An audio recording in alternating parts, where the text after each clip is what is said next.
आप सभी को मेरा YouTube चैनल में हार्दिक स्वागत है। जन्म कुंडली निर्माण करने के लिए हम हिसाब करते आ रहे हैं। ग्रह स्पष्ट होने के बाद आज के वीडियो में हम करेंगे लग्न स्पष्ट। लग्न स्पष्ट मतलब होता है एक लग्न कुंडली का निर्माण करना। लग्न स्पष्ट करेंगे। लग्न स्पष्ट होने के बाद फिर एक कुंडली के राशि पता चलेगा, प्रथम भाव के राशि। पूरा 12 राशि हम कुंडली में भर सकते हैं। फिर उसी के हिसाब से पूरा कुंडली में हमने जितने भी ग्रह स्पष्ट करके रखे हैं उनको फिर उस लग्न कुंडली में सारे ग्रहों को भर देंगे। तो आइए अब लग्न स्पष्ट कैसे करते हैं, एकदम आसान विधि मैं आपको बताने जा रहा हूँ। ध्यान से देखिएगा और वीडियो को अंतिम तक देखिएगा। शुरू से ही हमने 9 जून 2019 दिन के 4:25 और स्थान हरिद्वार, यही दिनांक पर हमने हिसाब करते आ रहे हैं। आप लोगों को भी शुरू से अंतिम तक एक स्थान और एक दिनांक पर, एक समय पर कंटिन्यू हिसाब करना है, ताकि आप लोगों को हिसाब पूरा हो जाएगा। ग्रह स्पष्ट और जितने भी हम बाद में जाके फिर सप्ताहभर की कुंडली निर्माण करेंगे उनमें भी सारे शुरू से ही अंतिम तक एक ही हिसाब हो तो कुंडली भरना आसान होगा। तो देखिए, अब यहाँ पर हरिद्वार का अक्षांश लेना है और हमने जो शुरू में इष्टकाल निकाल के रखे हैं उसको इष्टकाल को यहाँ पर लिखना है और पंचांग में आपको सूर्य स्पष्ट देखना है।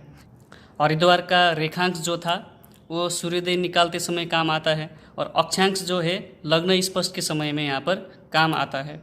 और इष्टकाल तो हमने निकाल के रखे हैं और सूर्य स्पष्ट भी हमारा पंचांग में है। अब अक्षांश आपको हरिद्वार का अक्षांश लेना है सबसे पहले। और यहाँ पर देखिए उत्तराखंड स्टेट है, उत्तराखंड स्टेट के सारे ज़िला आपको यहाँ पर मिलेगा। तो हरिद्वार हमारा ज़िला है और हरिद्वार का अक्षांश लेना है। यहाँ देखिए ऊपर अक्षांश और रेखांश के दो यहाँ पर दिया गया है। आपको अब यहाँ पर अक्षांश लेना है। रेखांश हम लेते थे उस समय जब हम सूर्योदय निकालते थे, उस समय रेखांश लेते थे। तो अब यहाँ पर अक्षांश लेना है 2958। अक्षांश था हरिद्वार का 2958। अब इसके बाद इष्टकाल लेना है। इष्टकाल हमने पहले हिसाब करके रखे हैं। देखिए यहाँ पर जब हमने इष्टकाल के हिसाब किए थे सबसे पहले शुरू में, तो उस समय इष्टकाल हमारा आया था 27:50। दिनांक ये 9 जून 2019 4:25 दिन का और हरिद्वार स्थान था। तो इसका इष्टकाल है 27:50। अब लिखना है आपको कॉपी में। लिखिए इष्टकाल में 27:50, 27:50। अब सूर्य स्पष्ट लेना है। सूर्य स्पष्ट आपको 9 जून 2019 का दैनिक ग्रह स्पष्ट टेबल देखना है। वहाँ पर आपको सूर्य स्पष्ट मिलेगा। जहाँ से हमने ग्रह स्पष्ट करते समय सारे ग्रह के स्पष्ट लेकर हम हिसाब करते थे, उसी टेबल से फिर ग्रह स्पष्ट के टेबल से सूर्य स्पष्ट लेंगे 9 जून 2019 का। देखिए यहाँ पर जून 9 तारीख और सूर्य स्पष्ट है। एक राशि 23 अंश 47 कला और एक विकला। अब 1 23 47 1 आपको कॉपी करना है। लिखिए यहाँ पर सूर्य स्पष्ट है 1 23 47 1, 23 47 1। ये अंश है, एक कला, एक विकला। अब इसके बाद यहाँ पर सूर्य स्पष्ट में इष्टकाल जोड़ना है। लिखिए सबसे पहले सूर्य स्पष्ट प्लस इष्टकाल। सूर्य स्पष्ट है 1 23 47 1। अब इसमें इष्टकाल जोड़ना है। इष्टकाल कला और विकला में जोड़ना है 27 50। अंतिम के कला और विकला में इष्टकाल के संख्या जोड़ना है। अब जोड़िए। 1 में 0 जोड़ेंगे, 1 हुआ, 5 7 7 14, 14 4 आए 1, 4 1 5, 5 2 7, 7। अब यहाँ पर 7 लिखा नहीं जाता क्योंकि 6 संख्या आगे चला जाएगा तो यहाँ पर 1 बचेगा और 3 यहाँ पर 1 आएगा पीछे से, 3 1 4 हुआ, 2 24 हुआ, यहाँ पर 1। समझ में आ गया ना आपको? यहाँ पर 14 कैसे लिखा गया? 7 7 14 को 4 हुआ, यहाँ पर 1 आया, 4 1 5, 5 2 7। अगर हम यहाँ पर 7 लिखेंगे तो 74 हो जाएगा। 74 संख्या तो यहाँ पर लिखा नहीं जाता, 60 को आगे ले जाना है। अगर 74 में 60 आगे चला जाएगा तो यहाँ पर 14 ही बचेगा। यानी कि अब 4 2 6 1 7 होगा तो 7 में 6 संख्या आगे चलेगा, यहाँ पर एक संख्या बचेगा, जैसे पहले हम हिसाब करते थे उसी तरीके से है। और यहाँ पर एक जुड़ेगा पीछे से अंश में, तो 3 1 4 हुआ और 2 का 2, एक में 0 जोड़ेंगे, एक ही होगा। ठीक है ना, यहाँ तक आप लोगों को समझ में आ गया है। अब हमको ध्रुवांक निकालना है। लिखिए ध्रुवांक। अब ध्रुवांक कैसे निकालना है? अब एक राशि 24 अंश को लग्न सारणी में देखना है। लग्न सारणी कहाँ का देखना है? हरिद्वार के अक्षांश का लग्न सारणी पंचांग में वहाँ पर मिलेगा। तो उस अक्षांश के लग्न सारणी में एक राशि 24 अंश टेबल में देखकर ध्रुवांक निकालना है। यहाँ पर अक्षांश लिखने का कारण ये था कि जिस जिला का अक्षांश है उसी अक्षांश का लग्न सारणी देखेंगे जब हम ध्रुवांक निकालते हैं। अब यहाँ हरिद्वार का अक्षांश है 29 58, लगभग ये 30 अक्षांश में है। अब हरिद्वार का 30 अक्षांश का लग्न सारणी देखना होगा। पंचांग में यहाँ पर आप लोगों को इस तरीके से मिलेगा। आप जो भी पंचांग यूज करते हैं और पंचांग में लग्न सारणी इत्यादि दिया जाता है। और यहाँ पर देखिए लग्न सारणी, ये लंदन, ये विदेश का है। और यहाँ पर दिया गया अक्षांश 19 का, मुंबई, कल्याण, यहाँ पर सारे जिला भी दिया जाता है। अगर आप जिस जिला का निकालना चाहते हैं उसी जिला जहाँ पर मिलेगा उसी को अक्षांश लग्न सारणी में देखना है। अब इसी तरीके से देखिए यहाँ पर अक्षांश 23 का है, यहाँ पर अक्षांश 27 का, यहाँ पर जिला भी दिया गया है, आप जिला भी देख सकते हैं। और यहाँ पर अक्षांश 28, यहाँ अक्षांश 29 का है। हरिद्वार का था 29 58, तो 29 58 मतलब लगभग 30 अंश हो गया वो। और यहाँ पर दिल्ली, अमरोहा, रोहतक, मेरठ, मुरादाबाद, नैनीताल, गाजियाबाद इत्यादि जिला भी दिया गया है। हमको अब 30 अक्षांश में देखना है। देखिए यहाँ पर 30 अक्षांश अम्बाला, चंडीगढ़, कालका, कुराली, खन्ना, देहरादून हरिद्वार से नज़दीक का जिला है, इत्यादि जिला यहाँ पर आपको देखने को मिलेगा।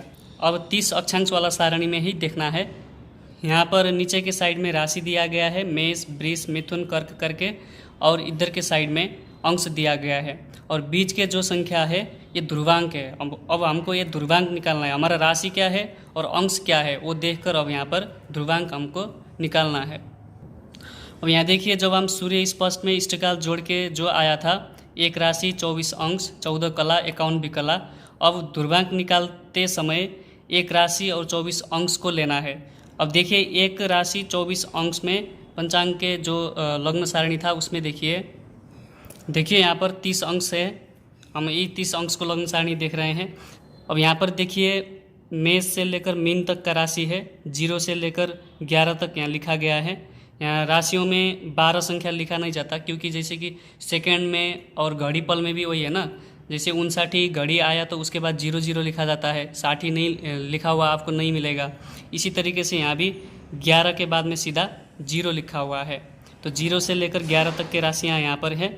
अब हमको एक राशि देखिए यहाँ पर एक राशि, और एक राशि अंश कितना था? 24 अंश था। एक राशि और 24 अंश यहाँ पर है। अब आपको यहाँ पर ढूंढना है, बीच में मैचिंग करवाना है। 24 अंश और एक राशि से सीधा एक राशि यहाँ हो गया और 24 अंश ऊपर है, तो 10 26 यही है ध्रुवांक। अब 10 26 आपको ध्रुवांक पर लिखना है। लिखिए 10 26। ये हमने एक राशि 24 अंश को हम हरिद्वार के अक्षांश लग्न सारणी में देखकर 10 26 ध्रुवांक निकाले हैं, एक 24 को देखकर। अब बाकी 14 और 51 तो बाकी है, उसको भी लिखिए 14 51। तत्पश्चात ध्रुवांक में इष्टकाल जोड़ना है। सबसे पहले लिखिए यहाँ पर ध्रुवांक प्लस इष्टकाल। ध्रुवांक था 10 26 और इष्टकाल जोड़िए, इष्टकाल था 27 50। अब हम हिसाब के अंतिम में है, जोड़िए सबसे पहले। तो 6 में 0 जोड़ेंगे 6 होगा, 5 में 2 जोड़ेंगे 7, 7 में 6 आगे चला जाएगा तो यहाँ पर 1 बचेगा, और यहाँ पर 1 आया, 7 1 8 हुआ, 2 1 3, ये हुआ 38 16। अब इसके बाद अंतिम में लग्न स्पष्ट लग्न स्पष्ट। अब लग्न स्पष्ट निकालते समय ये 38-16 को जो हमने ध्रुवांक में इष्टकाल जोड़ के निकाला है योगफल, इस 38-16 को उसी लग्न सारणी टेबल में देखना है जहाँ पर हमने पहले टेबल देखे थे 30 अक्षांश वाला। अब वही लग्न सारणी टेबल में देखेंगे कि 38-16 किस राशि और अंश में आता है। देखिए यहाँ पर 30 अक्षांश वाला लग्न सारणी है, हमने पहले भी यही 30 अक्षांश वाला ही देखे थे यहाँ पर। तो अब हमको 38-16 देखना है। यहाँ पर बीच में देखिए घड़ी और पल है, वो घड़ी पल ढूंढना है कि 38-16 कहाँ पर मिलेगा।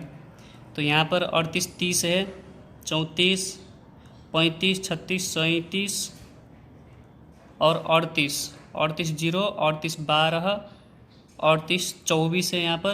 तो 38-12 ही यहाँ पर लेंगे क्योंकि 38-16 का सबसे नज़दीक का संख्या है 38-12।